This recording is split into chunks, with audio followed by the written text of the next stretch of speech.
Well, that's the thoughts of Chief Richard Akinjide concerning this very subject. My next guest is a senior advocate of Nigeria, Mr. Femi Falana, who says that the incoming government must make a statement to reassure Nigerians that they are here to put the country on the path to real growth as a people. Nigerians were desirous to have a new lease of life. And I think that came out in the election. Nigerians have to be hopeful. Nigerians have to keep hope alive. But beyond hope, Nigerians must also demand of the incoming government the fulfillment, unconditional fulfillment of his promises.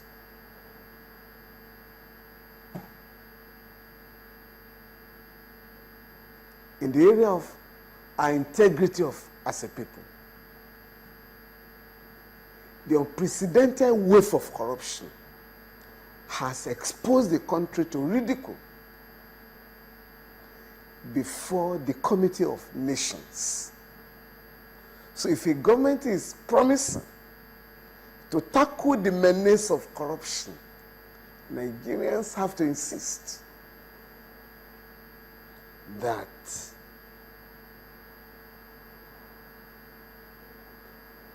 that battle should be fought in a way that our integrity is restored. With respect to the energy crisis, in the last 16 years, the federal government has spent not less than $50 billion. If you consider the so-called privatization of the energy sector. Even after the privatization, government is still funding the sector. And what do we have on ground? We are told all the time that the megawatts oscillate between 3,000 and 4,000. It's a shame. So, the incoming government will have to address that crisis and deliver as soon as possible. Remember what the president said, the president-elect that is, he said Nigerians should not expect an immediate miracle.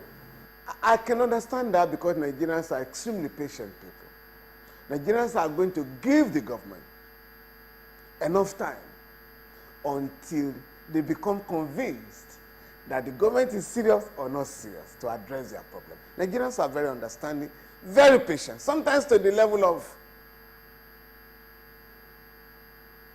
idiocy. But we are ready to give any government a chance. And I'm sure the Buhari government will not be an exception. Nigerians are hopeful. And Nigerians have invested sufficient confidence in the incoming government. And that government cannot afford to fail Nigerians. There's no doubt that the problems are monumental. Right now, Nigeria is the largest importer of dollars in the world, the American dollars in the world. We spend more dollars in Nigeria than the United States because America is a cashless economy. Do you have proof of this? People in America are wondering what madness is going on in that country. So a government has to address this. That people have to pay rents in dollars in Nigeria. That people have to pay school fees in dollars in your country. And that the central bank of the country has been reduced to a bureau de change, whereby every Friday the central bank announces how much has been sold. For what purpose? To do what? But you know that the Central Bank of Nigeria is instituting monetary policies just to try to check these flight of money and basically mopping up the Nigerian economy. Not in the interest of our country, in the interest of imperialism, not in the interest of the country. Well, you cannot prove that. I can prove it. How then? Because capital flight occurs every minute in Nigeria. the oil companies, the multinational companies that are smiling to the bank on a daily basis are exporting profits. Do you expect this to change in this administration? In view of the promises that the incoming government has made, I will expect that Section 16 of the Central Bank Act 2007 will have to be enforced, which provides that the medium of exchange in Nigeria shall be the naira and kobo. So if you are, I was in Abuja a couple of days ago at the Transcorp Hilton Hotel. Some young people came to me that I should buy a property in the Centenary Village. And I was being given figures in dollars. And I asked them, how dare you? So there's an exception, or it's a new village, therefore we can spend dollars there. So, and I've just done a letter to the central bank. Because the central bank claims not to know where dollars are being spent in Nigeria. I've just done a letter to the central bank this morning. Because we must retrieve the destiny of our country from these local economists that are running the show now. These buccaneers ruining our country. Oh, you are told, that our economy is the largest in Africa. But we also warehouse the largest army of unemployed people. Growth without development, that has to be interrogated. The World Bank model has collapsed. The IMF model has collapsed in Africa. We have to organize our economy in the interest of our country. A very rich country like our own has had this economy taken over by forces outside the people. And so the masses of South Africans who have been economically marginalized are now made to believe that their problems are the foreigners, migrants, doing all manners of dirty jobs. And that is what is going on here. What options? The options is that the government should stop talking about foreign investment. Invest in your people. If you create jobs here, our young people will not be moving out, being killed in South Africa or in Italy, between Libya and Italy, where young people in Africa are dying, drowning, because their home countries are hostile to development.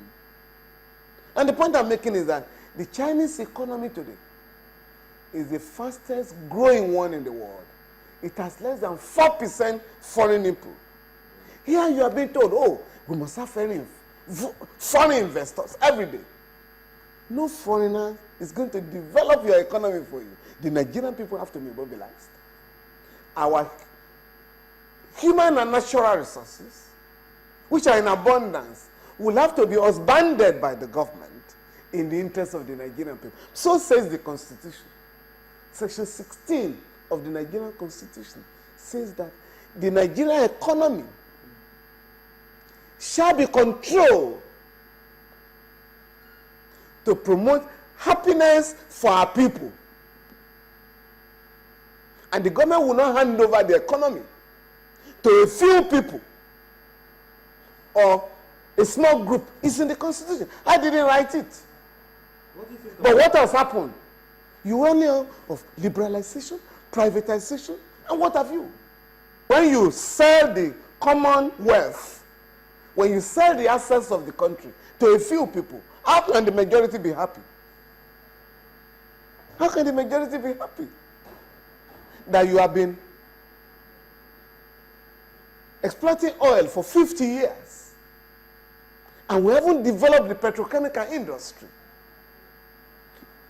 We have even run the country aground to the extent now that we are the only oil producing country in the world that imports petroleum products to satisfy domestic consumption. This cannot go on, any longer. In fairness to the outgoing Goodluck Jonathan administration, so many panels and committees were set up to look at virtually all the problems confronting the country. And they produce fantastic reports.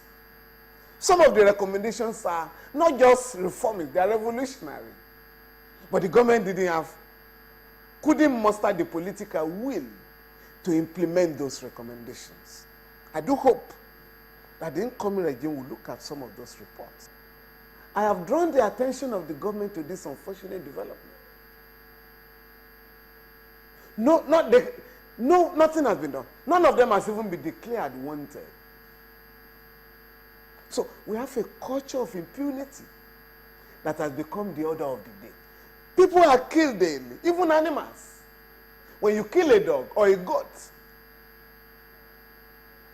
the others around will not be happy.